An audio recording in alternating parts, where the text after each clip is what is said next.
الارض مش ارض ولا ارض هذا مش ارض ولا ارض انت مش تعالوا يا شباب روح من هون تعالوا روح من هون انت مش شرطه مش جيش انت اهبل ايوه ايمن تعزف ما تعزف ما ياخذ احصت لي انا شو بقول تاوش كخ فريقته بسيط تعزف مش ابوك مو بنادم بسيط هو يزيد هنا هو يزيد كان تاخذ سلام اوتي انا لو جاب لو بالسلام انا متكشير ليش الارتباط لا متكشير الارتباط لا من متاك من تخليم شو اسمك انت انا من جيش انت جيش أيوة. اسمع انت جيش يعني شو امان يعني بدك تسوي امان صح شوف يا حبيبي ده يا جماعة الخير مش جيش أصلا، ده زي نظام استيطان. يعني يجيب واحد مثلا زي كده ويديه سلاح ويقعد على حتة أرض مثلا زي كده هي 40 دلم 50 دلم زي مثلا فدانين في مصر أو 3. المهم ديتي كل يوم ممكن تقريبا نشوفها في فلسطين، بس دي وقع يعني زي نظامية مؤثرة شوية. يعني فلسطيني واقف قصادة وبيقول دي أرضي وأنا أمرت الديش إن هو ما يجيش هنا وأمرت مش عارفة مين وبتاع.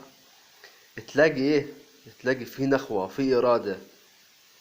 تحية من أعماق قلبي لكل الشعب الفلسطيني وخاصة المقاومين بشغف على حقهم المبين. اسمعوا باقي القصة. انا من جيش تمام هسه لا مزروعه مستوطن هسه انا من جيش ليش انا في مستوطن اسمع الشبابين تعالوا اليوم الان في انا زارع شجر تكون حبيبي ما هو اسمعني تكون حبيبي انا زارع تكون شجر حبيبي تروح من هون بالضبط لاني زارع شجر هين بديش اوريك هين ممنوع رنم روح بالضبط لا اطلع هذا تكشيف وين رايح هذا مش قرة مش وين رايحين مش عندك وين رايحين هذول ها شو ماله وين رايح لا اطلع برا من جد كله شو ماله غصب عنه خلينا نحافظ على الشباب خلينا انت جيش اسمع انت جيش شو زعلان انا جيش ايوه طب ليش شو رفعت السلاح عليه ليش رفعت السلاح تاعك هذا عليه انا مش انت رفعت السلاح من موطن